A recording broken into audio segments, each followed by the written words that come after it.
Good morning friends, बहुत बहुत स्वागत है आप लोगों का आपके अपने यूट्यूब चैनल MCS एकेडमी में। फ्रेंड्स, हम लोग इंडियन ज्योग्राफी में सोर्स के बारे में पढ़ रहे थे।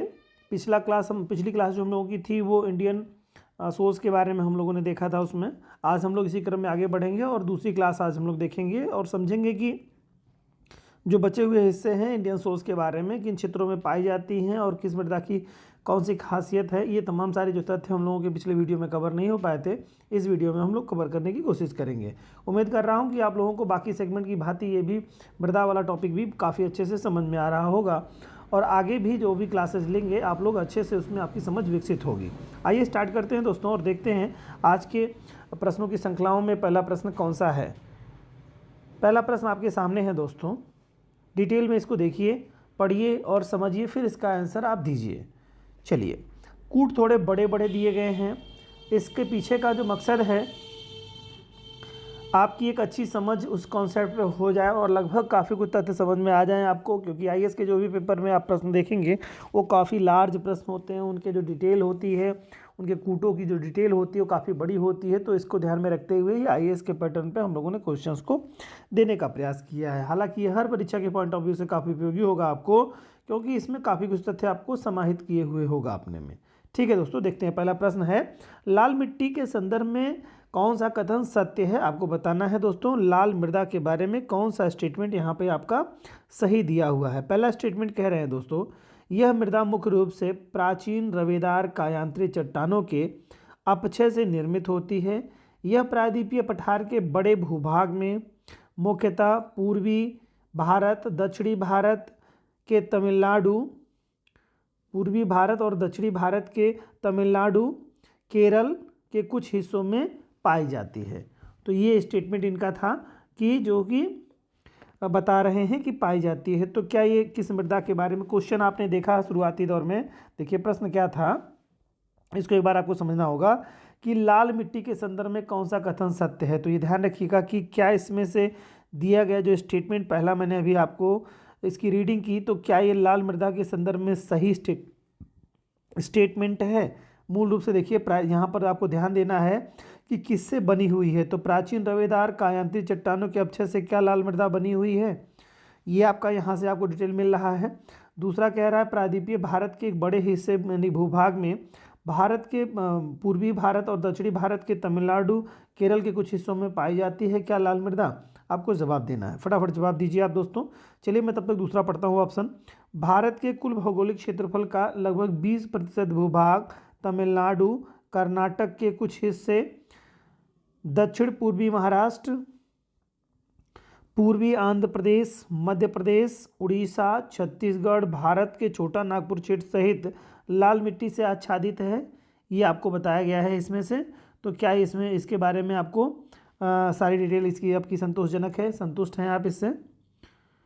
दूसरा देखिए, तीसरा मतलब अगला ऑप्शन तीसरा, यह प्रक्रिया के निष्क्रिय एवं अम्लीय होती है। प्रक्रिया में निष्क्रिय एवं अम्लीय होती है। इसमें नाइट्रोजन, ह्यूमस, फास्फोरिक एसिड, चूने की अधिकता होती है, जबकि पोटास की कमी होती है। ये आपको बताना है कि ये तीसरा स्टेटमेंट आपका था, पोटास की कमी होती है। तो ये क्या सही आपका है ऑप्शन? और चौथा ऑप्शन आपका दे रहा है, तीव्र निच्छालन इसका विशेष गुण होता है। इस मिट्टी में चीनी मिट्टी क्योलिनाइट की मात्रा अधिक विद्यमान होती है। तो ये आपका इतना ऑप्शन 4 था। तो आप फटाफट जवाब दीजिए दोस्तों। उम्मीद है कि आप लोगों ने अच्छे से पढ़ लिया होगा, उसका जवाब आपके सामने आ चुका होगा। तो देखिए पहला जो स्टेटमेंट कह रहा है बिल्कुल सही बात कह रहा है कि लाल मृदा जो है प्राचीन रवेदार और कायांती चट्टानों से बनी हुई है, कि अपक्षय से निर्मित है। सही बात है। प्रायद्वीपीय पठार के बड़े भूभाग पर मुख्यतः पूर्वी भारत और दक्षिण भारत के तमिलनाडु के केरल के कुछ हिस्सों में पाई जाती है, बिल्कुल करेक्ट इसमें स्टेटमेंट है। दूसरा कह रहा है कि भारत के कुल भौगोलिक क्षेत्रफल का 20%, जी नहीं, हमने बताया था 18 आपको 5%, 6% के बारे में बताया था, और यहाँ लगभग 20% कह रहा है। तो ये एक त्रुटिपूर्ण बात हो गई, 20% हिस्से में नहीं है। और आगे जो कह रहा है ये कि ये भूभाग पर है।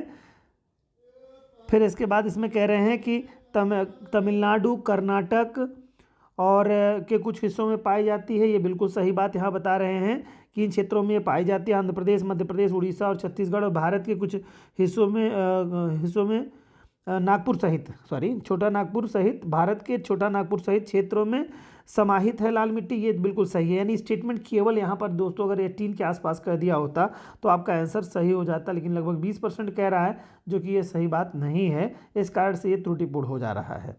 दूसरे में कह रहा है यह प्रतिक्रिया में निष्क्रिय एवं अम्लीय होती है, ठीक है। और उसके बाद कह रहा है नाइट्रोजन, ह्यूमस और फास्फोरिक एसिड चूने की अधिकता होती है। इसमें देखिए अधिकता इनकी नहीं, नाइट्रोजन की, ह्यूमस की, फास्फोरिक एसिड की और चूने की अधिकता नहीं होती है दोस्तों, कमी होती है, न्यूनता होती है, कमी या न्यूनता होती है। पोटास की कमी बता रहा है, जबकि पोटास की क्या होती है, अधिकता होती है, ठीक है। यानी प्रचुर मात्रा में पोटास पाया जाता है। तो ये थोड़ा अपोजिट इन्होंने कर दिया था। इन्होंने नाइट्रोजन और ह्यूमस, फास्फोरिक एसिड और चूने की कमी बताई है, जबकि अधिकता बताई है, जबकि कमी होती है। और पोटास की यहाँ पे कमी बता दी है, जबकि पोटास की अधिकता होती है लाल मृदा में। तो इस आधार पर यह भी स्टेटमेंट गलत हो गया। और जैसे तीव्र निच्छालन की बात कही गई है, इसमें तीव्र निच्छालन इसका विशेष गुण होता है। जी हाँ, बिल्कुल सही बात है। इस मिट्टी में चीनी मिट्टी क्योलिनाइट की मात्रा अधिक विद्यमान रहती है, बिल्कुल सही है। तो इस आधार पे दोस्तों पहला और चौथा ऑप्शन करेक्ट हो गया, बाकी सभी दोनों दूसरे और तीसरे ऑप्शन गलत है। तो इस आधार पे जो कूट आपका होगा वो आंसर आपको दे रहा है। आपका तीसरा ऑप्शन यहाँ पे करेक्ट हो रहा है, जिसमें पहला और चौथे का ऑप्शन दिया हुआ है, सही कौन से हैं। चलिए अगले क्वेश्चन पे आते हैं दोस्तों। सेकेंड नंबर क्वेश्चन पे कह रहे हैं निम्नलिखित कथनों में से कौन सा सही नहीं है, ये आपको बताना है कौन सा सही नहीं है, ठीक है। तो कह रहे हैं क्या, पहला, कश्मीर हिमालय में हिमनद व हिमोड़ के जमाव को करेवा कहा जाता है, ठीक। यह जाफरान की खेती के लिए उपयुक्त है। तो ये बताइए सही है कि गलत है। बिल्कुल सही है, यहाँ पूछा है सही नहीं है, आपको बताना है।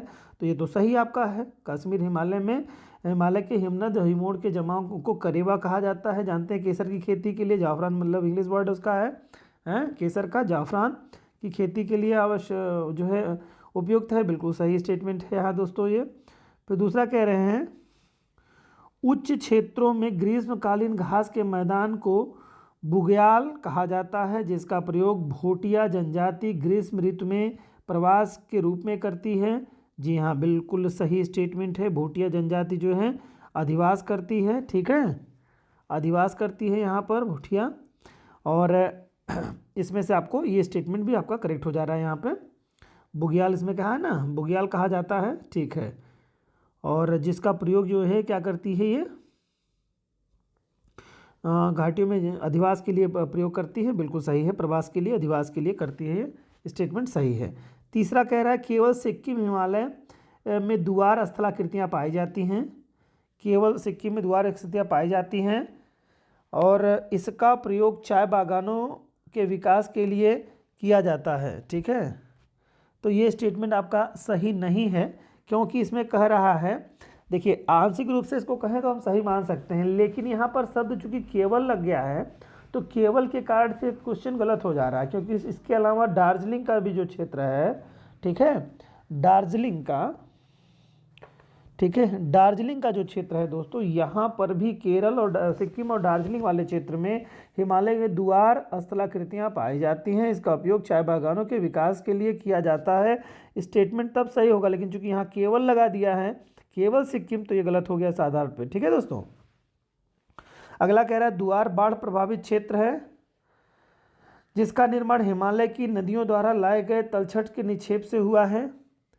तो ये क्या है आपका, तलछट के निक्षेप से, बिल्कुल हाँ, तलछट के निक्षेप से हुआ है, लेकिन ये पहले के टाइम की बात है। अभी मत सोचिएगा कि यहाँ पर अभी क्या होती है, चाय की खेती की जाती है बड़े पैमाने पर, ठीक है। लेकिन द्वार वाली जो स्थलाकृतियाँ है वो क्या है, वो हिमालय की नदियों द्वारा लाए गए तलछट के निक्षेपों से निर्मित है। तो ये स्टेटमेंट यहाँ पर आपका करेक्ट है। तो यहाँ पर पूछा था कौन सही नहीं है, तो केवल तीसरा ऑप्शन नहीं सही होगा, बाकी सभी सही हो जाएंगे आपके, ठीक है। चलिए अगले प्रश्न पे आते हैं दोस्तों। 3 नंबर क्वेश्चन आपका है, जो कि कह रहे हैं मृदा के संबंध में निम्नलिखित कथनों पर विचार कीजिए, ठीक है। चलिए बात करते हैं। कह रहे हैं क्या, लाल मृदा का विकास दक्कन के पठार के पूर्वी तथा दक्षिणी भाग में कम वर्षा वाले क्षेत्रों में हुआ है, जहां रवेदार अग्नि चट्टानें पाई जाती हैं। तो ये आपको बताना है कि इसमें से कौन सा है, विचार करना और सही बताना है आपको। तो कहाँ पर पाई जाती हैं ये आपको जवाब दे देना है।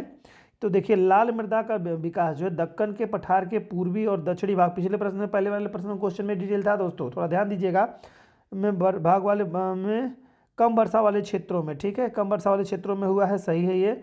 यह रवेदार आग्नेय चट्टानों से बनी हुई है, बिल्कुल सही है, ये क्वेश्चन पूरा डिटेल उसमें था, आप देखिएगा प्रश्न को तो आपको समझ में आ जाएगा। अभी पहले प्रश्न में हम लोग डिटेल देखें इसका। दूसरा कह रहे हैं लैटेराइट मृदा उच्च तापमान और भारी वर्षा के क्षेत्र में विकसित होती है, ठीक है, वर्षा के क्षेत्र में विकसित होती है, और यह मृदा उष्णकटिबंधीय वर्षा के कारण हुए तीव्र निच्छालन का परिणाम है। तो ये भी स्टेटमेंट आपका बिल्कुल सही है, तीव्र वर्षा के निच्छालन के परिणाम स्वरूप हुई है। तो ये बताना है आपको कौन सा सही स्टेटमेंट था। तो दोनों स्टेटमेंट आपको दोस्तों बिल्कुल सही चले गए हैं, ठीक है। अभी क्या होगा एग्जाम में आपसे जब पूछेगा क्वेश्चन तो यहाँ पर बारीकी से क्या दे देगा, कमी कर देगा दोस्तों। जैसे मान लो यहाँ लिखा है उष्णकटिबंधीय वर्षा के कारण, यहाँ पर तो यहाँ पर कर देगा आपको चक्रवातीय या कह देगा शीतोष्ण, तो ये यहाँ पर त्रुटिपूर्ण हो जाएगा। लैटेराइट मृदा वाला जो क्षेत्र है वो उष्णकटिबंधीय क्षेत्र है दोस्तों, ठीक है। केरल के तट पे बड़े पैमाने पे आपने देखा केरल की मृदा यहाँ पे पाई जाती है, और उसमें तमिलनाडु के क्षेत्रों की कुछ मृदाओं के बारे में आपने इसमें पिछले प्रश्न में देखा है डिटेल इसकी। तो ये दोनों स्टेटमेंट यहाँ त्रुटिपूर्ण करेक्ट है दोस्तों, त्रुटिपूर्ण कोई नहीं है। अगर ऐसा होता तो त्रुटिपूर्ण हो जाता। चलिए अगले प्रश्न पे आते हैं। तो दोनों ऑप्शन करेक्ट हो जाएगा, तीसरा ऑप्शन राइट होगा यहाँ पे। चलिए चौथे नंबर क्वेश्चन पे आते हैं। कह रहे हैं निम्नलिखित में से कौन सी मृदा स्वतः जुताई के गुणों को प्रदर्शित करती है। तो लाल पीली मृदा, लैटेराइट मृदा, काली मृदा, पीट युक्त मृदा। तो बताइए कौन स्वतः जुताई वाली मृदा है। तो सभी बता सकते हैं आसानी से, काली मृदा के बारे में बात हो रही है यहाँ पर, ठीक है, क्योंकि ये होता है ना काली मृदा वाला जो क्षेत्र होता है, आप इसके बारे में बहुत अच्छी तरीके से जानते हैं। ये इसका अधिकांश भाग कहाँ, महाराष्ट्र में मिलता है, ठीक है, दक्कन के पठार वाले हिस्से में, फिर कुछ हिस्सा मध्य प्रदेश, गुजरात, आंध्र प्रदेश, तमिलनाडु के कुछ हिस्सों में पाई जाती है काली वाली मृदा। इसे रेगुर या कपास मृदा के नाम से भी जानते हैं। ये पिछले वाली वीडियो में हम लोगों ने बहुत डिटेल में इसके बारे में चर्चा की थी, जो मित्र देख नहीं पाए हैं उसको जाके देख सकते हैं। जलोढ़ मृदा के संदर्भ में निम्नलिखित कथनों पर विचार कीजिए। जलोढ़ मृदा के संदर्भ में आपको विचार करना है। चलिए पहला स्टेटमेंट कह रहे हैं दोस्तों, इन मृदाओं में पोटास अधिक किंतु फास्फोरस की कमी होती है। तो क्या होता है इसमें, पोटास की कमी होती है और फास्फोरस की अधिकता होती है। जी हाँ बिल्कुल, पोटास की अधिकता होती है और फास्फोरस की कमी होती है इस मृदा में। जलोढ़ मृदा की बात कर रहा है यहाँ पर, ठीक है, दोमट मृदा जिसे कहते हैं आप। सही स्टेटमेंट है पहला। और दूसरे में कह रहा है गंगा के निचले और मध्यवर्ती मैदानों में ये मिट्टियां दोमट और चिकनी होती हैं, बिल्कुल सही है, ये भी स्टेटमेंट आपका बिल्कुल सही है। तीसरा कह रहे हैं मृदा परिपक्व व छिद्र रहित होती है। जी हाँ बिल्कुल, ये मृदा परिपक्व और छिद्र रहित मृदा होती है, ये बिल्कुल सही है। छिद्र रहित मृदा परिपक्व व छिद्र रहित होती है, ठीक है।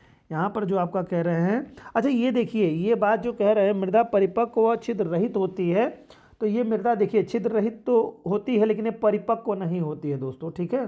तो ये है ये देखिए छिद्र रहित, ये भी गलत है, दोनों स्टेटमेंट है। ये क्या है, परिपक्व नहीं मृदा होती है, ये होती है अपरिपक्व,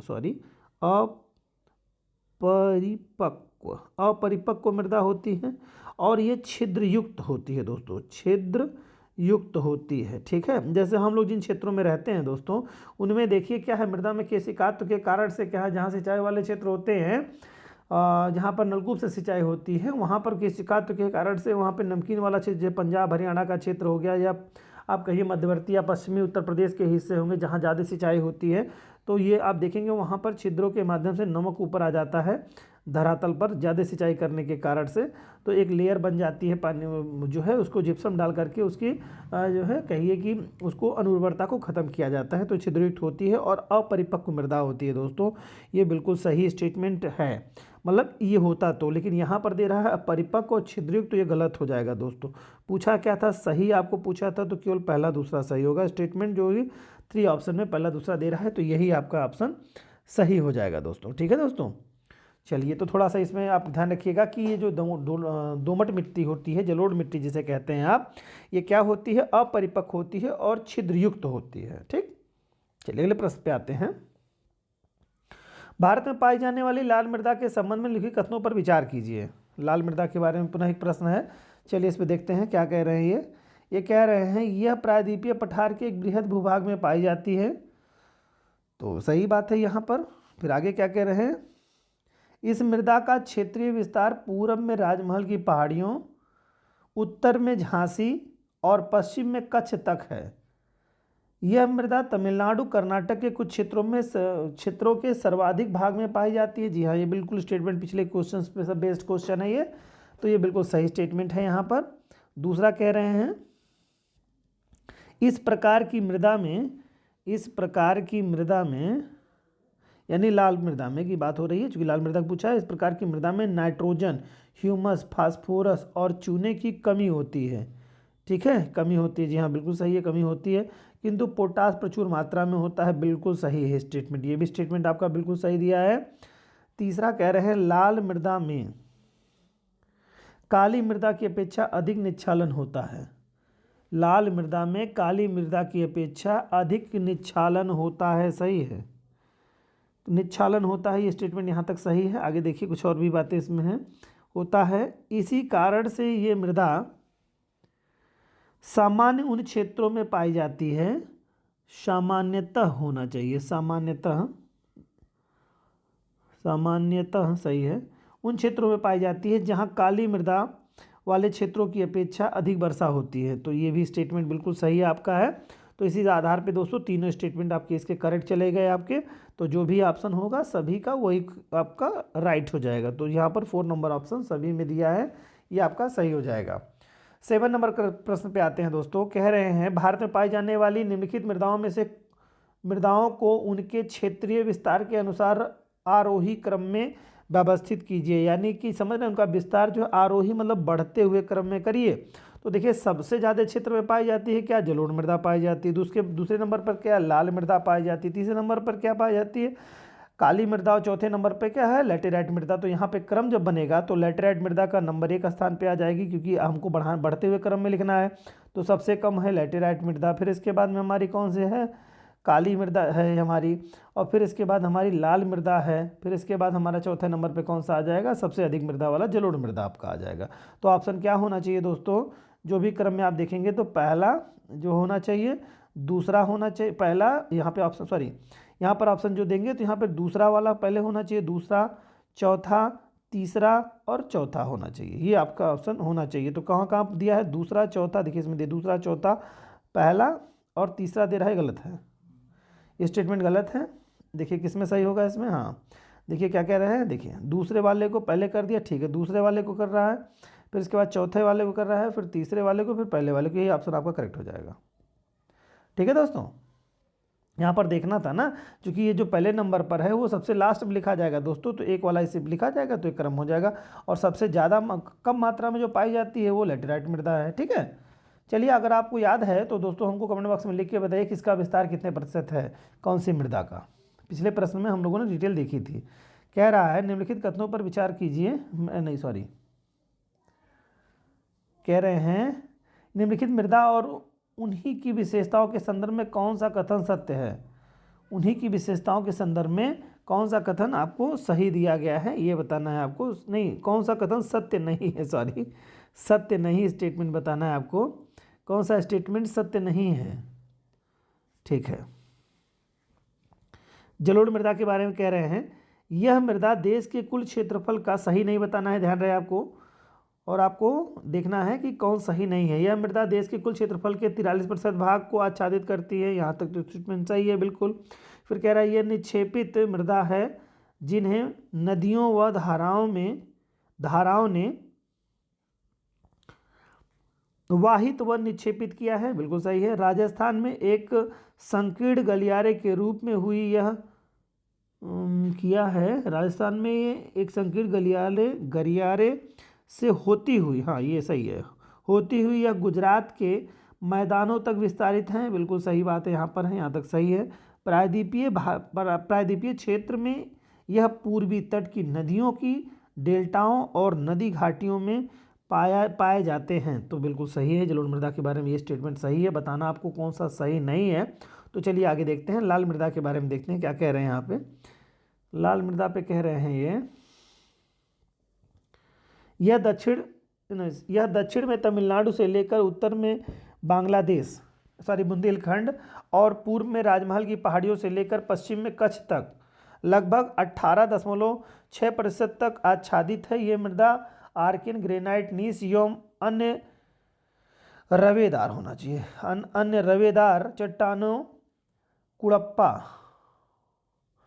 कुड़प्पा तथा विंध्यन बेसिन के तलछटों और धारवाड़ क्रम की मिश्रित चट्टानों से निर्मित है। बिल्कुल सही स्टेटमेंट है, ये भी बात सही कही गई है लाल मृदा के संदर्भ में दोस्तों। और अगला है काली मृदा के बारे में कह रहे हैं। यह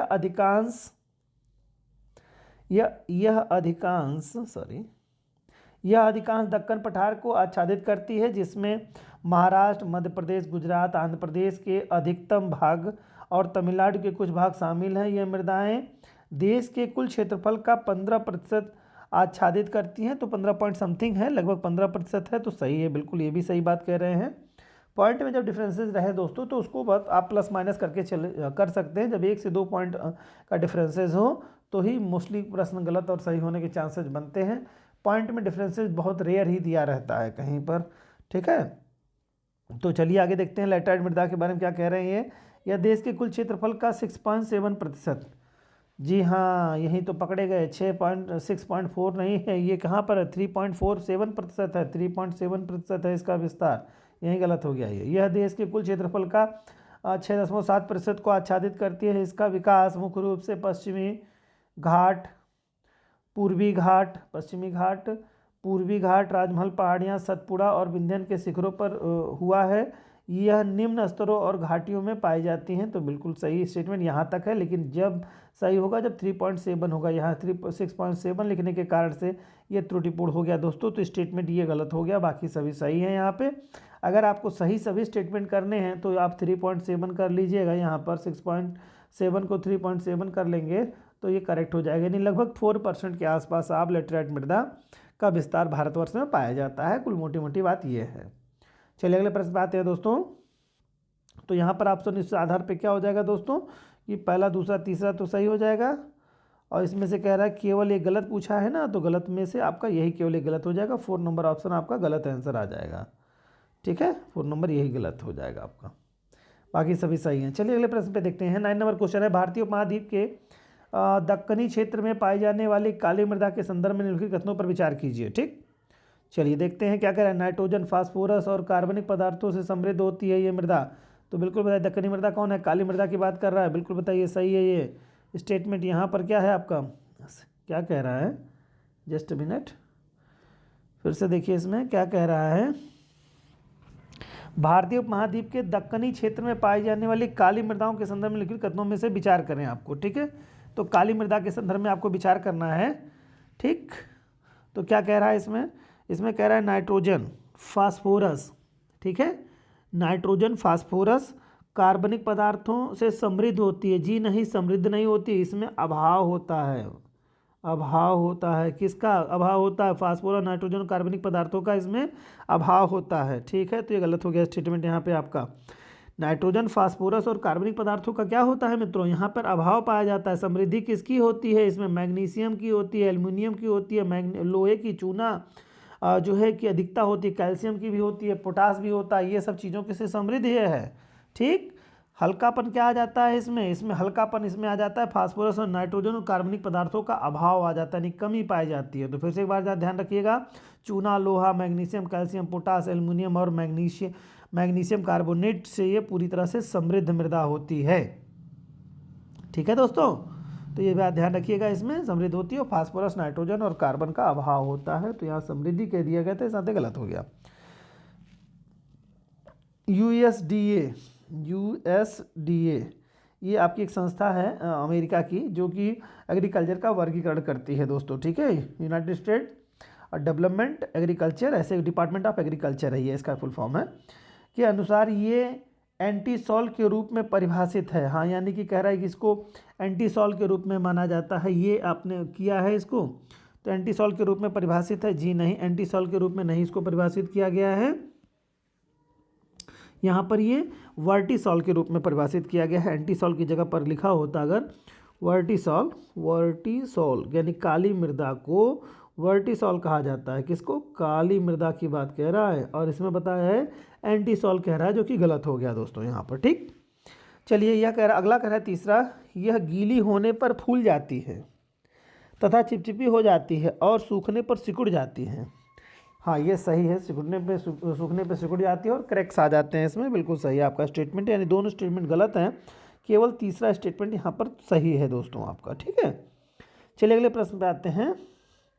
अगला प्रश्न कह रहे हैं दोस्तों कि मृदा में निम्नलिखित में से कौन से सूक्ष्म पोषक तत्व पाए जाते हैं? मृदा में कौन से सूक्ष्म पोषक तत्व पाए जाते हैं, ये आपको बताना है दोस्तों। चलिए, तो क्या कह रहा है? बोरान पाया जाता है क्या? फिर कह रहा है क्लोरीन पाया जाता है क्या?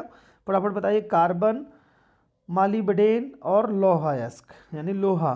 तो देखो मृदा में पाया क्या देखा जाता है दोस्तों सूक्ष्म कणों में से, तो पहली बात बोरान पाया जाता है, क्लोरीन भी पाया जाता है मृदा में, और मालबेडियम भी पाया जाता है, लोहा भी पाया जाता है, कार्बन नहीं पाया जाता दोस्तों। एक ही चीज़ नहीं पाई जाती, बाकी सभी चीज़ें पाई जाती हैं इसमें।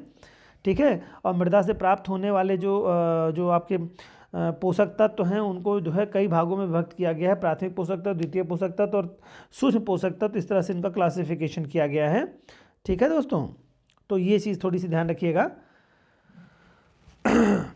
तो ये पूछा है इसमें, देखिए इसमें बारीक थोड़ी सी बात है, बात ये बारीक है, कह रहा है इसमें देखिए निम्नलिखित में से कौन सूक्ष्म पोषक तत्व पाए जाते हैं, तो ये सूक्ष्म पोषक तत्व कहा है ना, तो सूक्ष्म पोषक तत्व में कार्बन डाइऑक्साइड आपका नहीं होगा। ठीक है, अतिरिक्त स्रोतों से प्राप्त होता है। ठीक है, मृदा में अतिरिक्त अन्य स्रोतों से प्राप्त होते हैं कार्बन डाइऑक्साइड, यहाँ पे मृदा में नहीं होते हैं।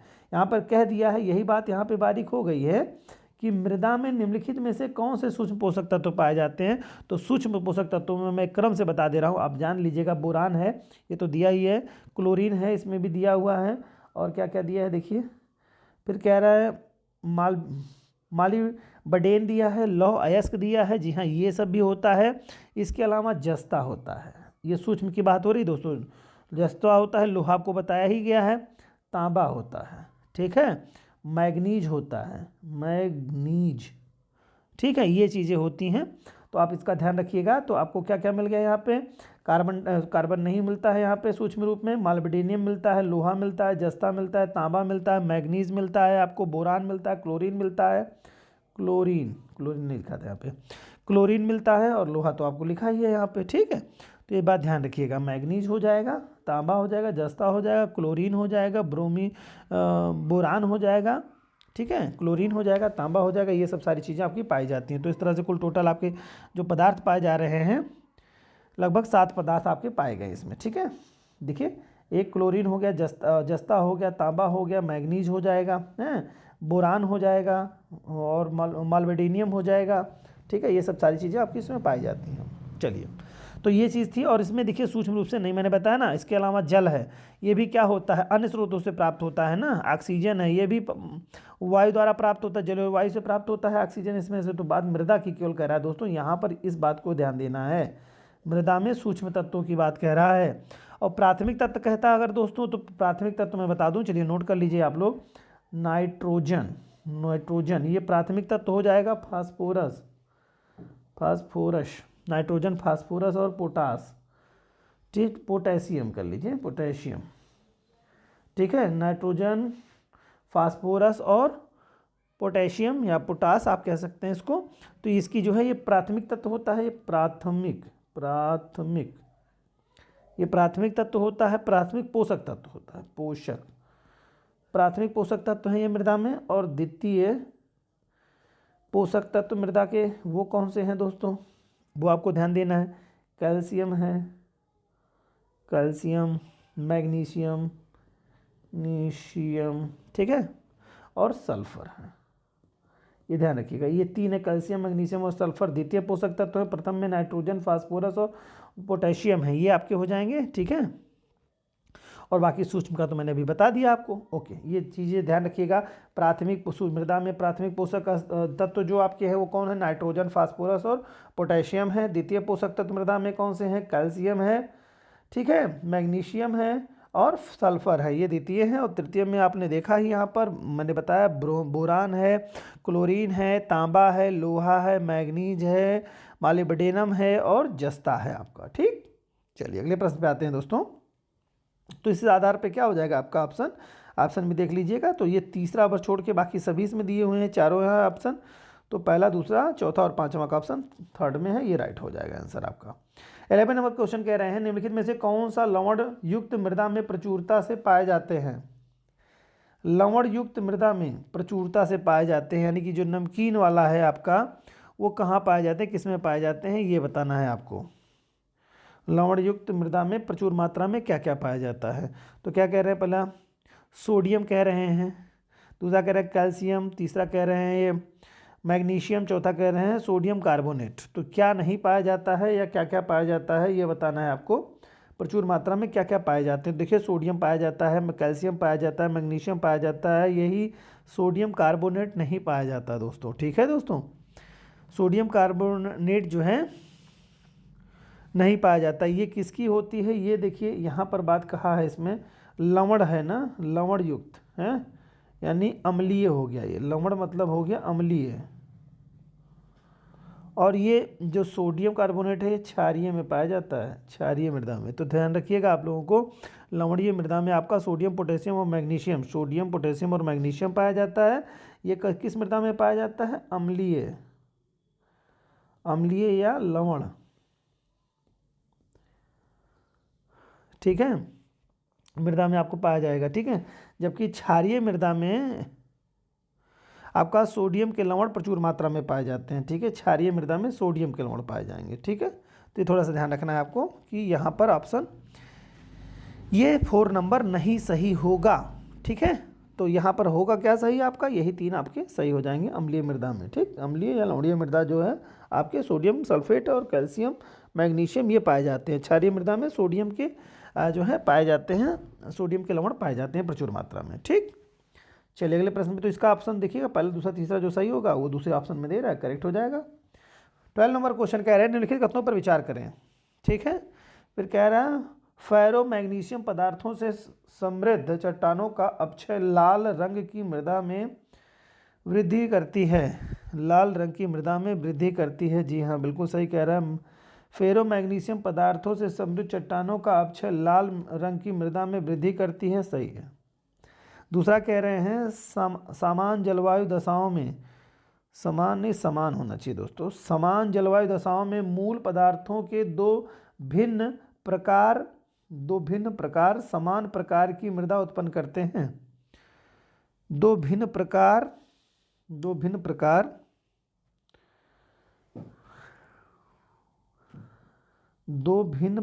समान प्रकार की मृदा उत्पन्न करते हैं। तो ये कह रहा है सामान्य जलवायु में मूल पदार्थों के दो भिन्न प्रकार समान प्रकार की मृदा उत्पन्न करते हैं। जी हाँ, बिल्कुल सही है, स्टेटमेंट सही है। तो ये दोनों सही स्टेटमेंट हो गया। तीसरे में देखिए क्या कर रहा है, इसमें बताया है कौन कौन से सही हैं, तो दोनों सही हैं दोस्तों यहाँ पर। चलिए अगले प्रश्न पे आते हैं। 13 नंबर कह रहा है बॉक्साइड अवशेष जिसे रेड मड, जो कह रहा है बॉक्साइड अवशेष जिसे रेड मड कहते हैं, रेड मड, ठीक है, के संदर्भ में लिखित कथनों पर विचार कीजिए। ठीक, तो आपको बताना है रेड मड के बारे में। यह कह रहा है यह अत्यधिक विषैला प्रकृति का होता है। जी नहीं, विषैला नहीं होता है, गलत बात है ये। ठीक है, रेड मड विषैला नहीं होता है, आमतौर पर लाल रंग का होता है, आयरन ऑक्साइड होता है और पंख जैसा होता है, जैसे कीचड़ होता है ना, उस तरह से होता है ये। और ये होता है आपका बॉक्साइड अवशेषों से मतलब जो है बनता है ये। इसके रेडमेड के बारे में अगर देखेंगे, विषाक्त युक्त नहीं होता है, यही मतलब विषैला जो विषाक्त युक्त नहीं होता है ये। आमतौर पर रेडमेड के से मानव स्वास्थ्य और पर्यावरण के लिए कोई खतरा नहीं रहता है, ये बात आपको थोड़ी सी दिमाग में रखनी है। और बॉक्साइड अवशेषों में जिसमें आमतौर पे आप रेडमेड के रूप में जानते हैं, ये बॉक्साइड अवशेष होता है। क्या होता है ये, बॉक्साइड अवशेष। ये अवशेष बॉक्साइड के अवशेष को ही जो क्या कहा जाता है, वही बनता है रेडमड। बॉक्साइड अवशेष को ही रेडमड कहा जाता है, यहाँ देखिए स्पष्ट ही किया है, यहाँ पर बताया है। तो बॉक्साइड अवशेष को ही जो क्या है रेडमड कहा जाता है। तो रेडमड के संदर्भ में लिखित कथनों विचार करना है। ये आमतौर पर ये विषैला नहीं होता है, तो ये बात सही कही गई। इसका उपयोग अम्लीय मिट्टी के उपचार के लिए किया जाता है, ये बात बताई गई है। तो अम्लीय मृदा के उपचार के लिए नहीं किया जाता है दोस्तों ये अम्लीय मृदा के बीज के लिए नहीं किया जाता है, बल्कि ये किसके लिए किया जाता है ये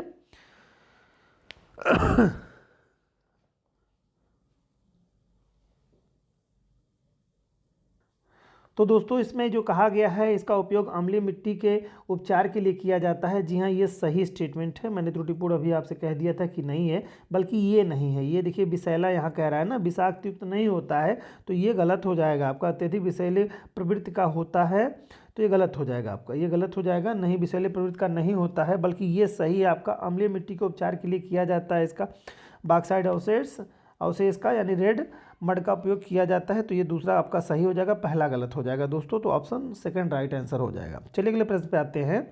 कह रहा है ICAR, ठीक है, ICAR, ठीक है, Indian council of agriculture research जो है, ये ICAR के बारे में कह रहा है। Indian council of agriculture research ये कह रहा है कि वर्गीकरण के अनुसार भारत में किस प्रकार की मिट्टी पाई जाती है। भारत में किस प्रकार की मिट्टी पाई जाती है, मतलब किस प्रकार की मिट्टी पाई जाती है, ये आपको यहाँ पर बताना है। ये क्रम से आपको बताना है किस प्रकार की मृदा पाई जाती है। तो क्या इनमें से पाई जाती है, इंसेप्टिसॉल कह रहा है, एंटीसॉल, एल्फीसॉल और वर्टिसॉल पाया जाता है। ये पिछला प्रश्न, पिछले वीडियो में इस तरह का एक प्रश्न था दोस्तों।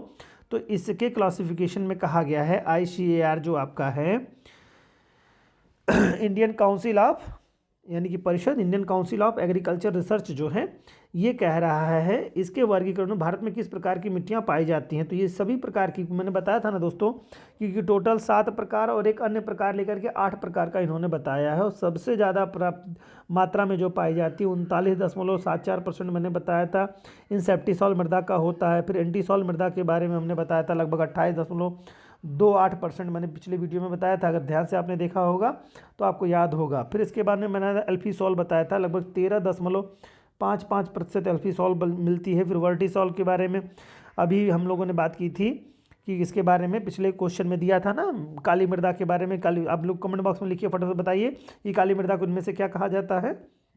चलिए तो देखते हैं, वर्टिसॉल जो है आपका वो 8.52% के हिस्से के साथ पाई जाती है। तो ये इसका क्लासिफिकेशन रहा है। इसके अलावा जो और 3 इसके क्लासिफिकेशन और किए गए हैं वो भी देख लीजिए, जिसके बारे में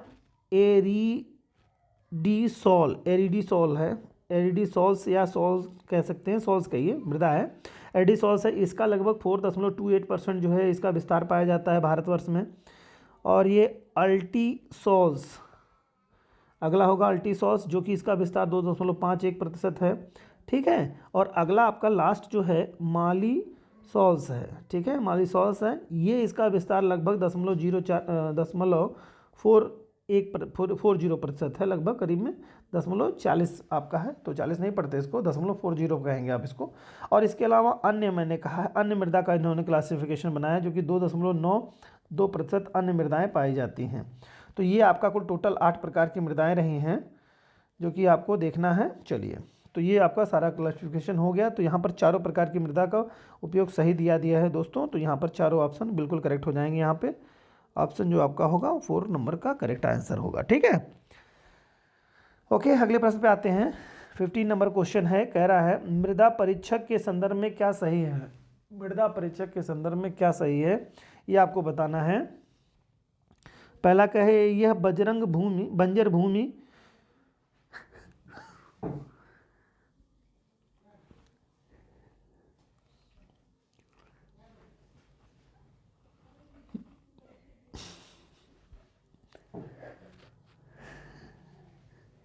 मृदा परीक्षक के संदर्भ में क्या सही है ये आपको बताना है दोस्तों। चलिए देखते हैं क्वेश्चन को।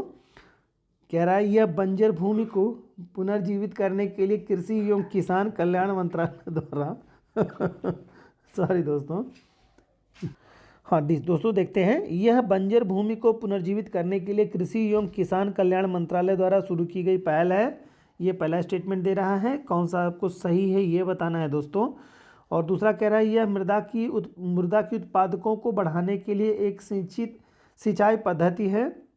और तीसरा कह रहा है यह मृदा जांच एवं उर्वरक इस्तेमाल के लिए एक छोटी प्रयोगशाला है। और चौथा कह रहे हैं यह मृदा की उर्वरता को बढ़ाने के लिए मार्गदर्शक हेतु ग्राम स्तर पर नियुक्त किए गए स्थानीय व्यक्ति हैं। तो आपको बताना है कि इसमें से कौन सा स्टेटमेंट सही है, ये बताना है आपको। तो जल्दी से फटाफट जवाब दीजिए। बड़ा ही आसान क्वेश्चन आपको लग रहा होगा, लेकिन ये इतना आसान क्वेश्चन है नहीं, ठीक है। एक्चुअली जो डिटेल पढ़ा होगा उससे ही संबंधित प्रश्न है ये है क्या आपकी एक ICAR के द्वारा, ठीक है, Indian council of agriculture research के द्वारा, इंस्टीट्यूट ऑफ के द्वारा जो है Indian institute of soil science जो है भोपाल की एक संस्था है, भोपाल, ठीक है, भोपाल में एक संस्था है मृदा को जांचने के लिए।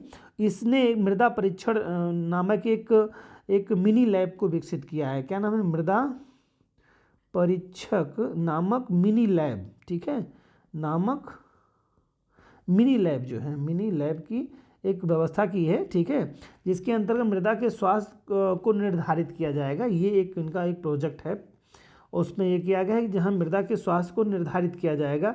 इसके बाद मिट्टी के अन्य मापदंडों हेतु इसमें आगे विकसित करने की प्लानिंग है दोस्तों। तो ये यहाँ पर कह रहा है मृदा जांच के लिए उर्वरक इस्तेमाल के लिए एक छोटी प्रयोगशाला है भोपाल के में जो इस्टेब्लिश की गई है, ठीक है, और इसके सहयोग से की गई है Indian council of agriculture and Indian institute of soil science जो है, यानी कि मृदा साइंस, सॉइल साइंस भोपाल के द्वारा ये एक मृदा परीक्षक लैब है एक दोस्तों। तो ये आपका थर्ड ऑप्शन राइट होगा। चलिए 60 नंबर क्वेश्चन देखते हैं। निम्नलिखित कथनों पर विचार कीजिए, ठीक है। अगला कह रहा है विचार करने के बाद बाड़बंदी यानी कि वो मेड़बंदी हो गया दोस्तों। बाड़बंदी का मतलब होता है मेड़बंदी, ध्यान रखिएगा आप इसको, बाड़बंदी या मेड़बंदी से कहेंगे आप लोग, ठीक है, बाड़बंदी या मेड़बंदी। और मिश्रित खेती दोनों ही मृदा अपरदन को रोकने के लिए, दोनों ही मृदा अपरदन को रोकने के उपाय हैं, ये आपको बताना है आपको। तो ये सही है कि गलत है? जो निश्चित तौर से मेड़बंदी जो है वो मृदा अपरदन को रोकेगी ना दोस्तों। और मिश्रित खेती यानी कि दो तरह की फसलें एक साथ जब बोई जाएंगी तो मृदा की अपरदन को रोकने का प्रयास करेंगे, बिल्कुल सही है ये। अवनालिका अपरदन के विस्तार को सीढ़ीदार खेत बनाकर या वनस्पति रोपण द्वारा नियंत्रित किया जा सकता है, बिल्कुल है, अवनालिका अपरदन को रोका जा सकता है, सीढ़ीदार खेत बना करके वनस्पति रोपण द्वारा नियंत्रित किया जा सकता है, सही है। फिर कह रहा है शुष्क क्षेत्र में कृषि वानिकी का उपयोग बालुका टिब्बों द्वारा भूमि अतिक्रमण को नियंत्रित करने के लिए किया जाता है। जी हाँ, बिल्कुल सही है, ये भी है आपका, ये नियंत्रण करने वाले कारक हैं। कृषि वानिकी का उपयोग कर बालुका टिब्बों द्वारा भूमि अतिक्रमण को नियंत्रित करने के लिए किया जाता है, ये सही है आपका। तो ये इसमें आपका ऑप्शंस जो हैं वो सभी सही हैं, सभी ऑप्शन। तो यहाँ पर आपका ऑप्शन डी राइट आंसर हो जाएगा, ठीक है, डी राइट आंसर होगा, यानी चौथा आपका करेक्ट हो जाएगा।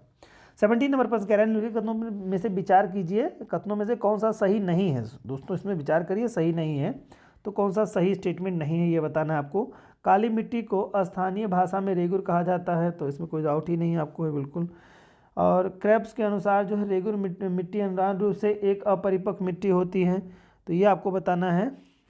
तो ये भी बिल्कुल सही है कि अपरिपक्व मिट्टी होती है, ठीक है, सही है ये। काली मिट्टी को आर्द्रता धारण करने की क्षमता होती है, काली मिट्टी में आर्द्रता धारण करने की क्षमता होती है, बिल्कुल सही है। तो सही कौन सी? काली मिट्टी हिमालय क्षेत्रों में पाई जाती है, नहीं भाई, ये तो दक्कन के पठारी वाले क्षेत्र में पाई जाती है, मराठा में पाई जाती है।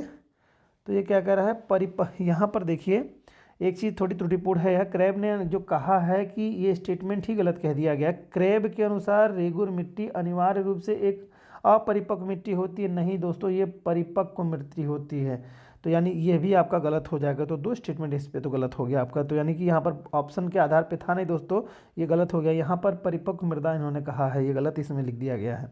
क्रैब के अनुसार रेगुर मिट्टी अनिवार्य रूप से एक परिपक्व मिट्टी होती है, स्टेटमेंट है क्रैब महोदय का, ठीक है, ये परिपक्व मृदा होती है, सही है आपका, ठीक। तो ध्यान रखिएगा। तो यानी कि ये आपका यहाँ पर अपरिपक्व लिखा था, तो दो ऑप्शन यहाँ पे गलत हो जाएंगे। तो कूट के आधार पर इसको जवाब दिया जा सकता था, पहला और तीसरा, ठीक। चलिए 80 नंबर प्रश्न आपका कह रहा है भारत में काली कपास मृदा की रचना निम्नलिखित में से किसके अपक्षय से हुई है? काली कपास मृदा की जो रचना हो किसके कारण से हुई है?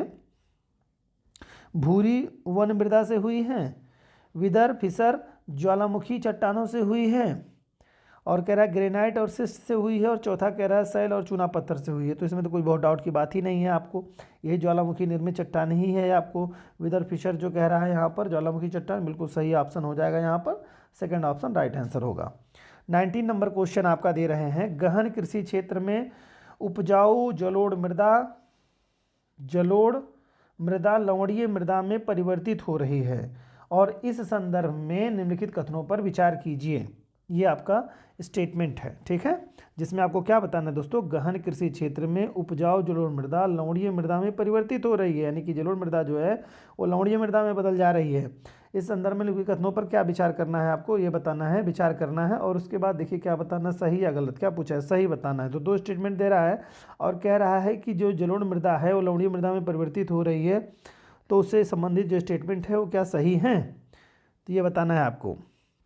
कह रहा है शुष्क जलवायु वाली दशाओं में अत्यधिक सिंचाई केशिका क्रिया को बढ़ावा देते हैं, जिसके परिणाम स्वरूप मृदा में नमक जमा हो जा रहा है। बिल्कुल सही है दोस्तों, अत्यधिक सिंचाई से क्या होती है, एक बारीक सी मृदा की मतलब जो है मृदा के ऊपर एक बारीक सी नमक की परत बिछ जाती है, जिसको जिप्सम डाल करके नमक को, उसके खारेपन को कम किया जाता है। तो ये बिल्कुल सही स्टेटमेंट दे रहे हैं, पहला सही है इसमें। दूसरा कह रहा है लवणता की समस्या के समाधान के लिए किसानों को जिप्सम का प्रयोग करने की सलाह दी जाती है। जी हाँ, बिल्कुल सही है, ये भी आपका सही है। तो दोनों स्टेटमेंट यहाँ सही है, तीसरा ऑप्शन राइट आंसर हो जाएगा। और आपका आज का लास्ट सवाल क्वेश्चन है दोस्तों, 20 नंबर क्वेश्चन है। देखिए क्या कह रहे हैं, भारत के निम्नलिखित मिट्टियों में से कौन बेसाल्ट लावा के उपक्षय के कारण निर्मित हुई है। बेसाल्ट लावा के उपक्षय के कारण से निर्मित मृदा के बारे में कह रहा है। तो बहुत ही आसान प्रश्न है, जवाब आ गया होगा आपका, जलोढ़ मिट्टियाँ कह रहा है। दूसरा कह रहा है आपका लैटेराइट मिट्टी, लाल मिट्टी, और चौथा कह रहा है रेगुर मिट्टी। तो इसमें कुछ बताने की जरूरत नहीं है, क्योंकि ये लवणीय मृदा कह रहा है कि बेसाल्ट लावे से बनी मृदा होती है, तो रेगुर यानी काली मृदा हो जाएगी यहाँ पर। तो बिल्कुल ऑप्शन आपका 4 राइट आंसर हो जाएगा। तो इस तरह से दोस्तों आज 20 प्रश्नों की जो श्रृंखला थी वो आपने कंप्लीट कर लिया। उम्मीद करता हूँ कि आपको काफ़ी कुछ समझने को मिला होगा, नई चीज़ जानने को मिली होंगी। इसको रिवीजन करिए। कुछ तथ्य क्वेश्चन जो बड़े लेंदी थे वो लेंदी क्वेश्चन इस नाते दिए जा रहे हैं जिससे कि आपकी एक समझ विकसित हो जाए और बड़े प्रश्नों को कूटों को पढ़ने के में आप सक्षम स्थिति में पहुंच जाएं, जिससे कि एग्जाम में बड़े प्रश्न को देख करके, बड़े क्वेश्चंस की जो संरचना देख करके आपको जरा सा भी डर ना लगे और आसानी से आप कर सकें। ठीक है दोस्तों, मिलते हैं नेक्स्ट वीडियो में। तब तक के लिए अपना खूब ख्याल रखिए, मेहनत करिए। जय हिंद।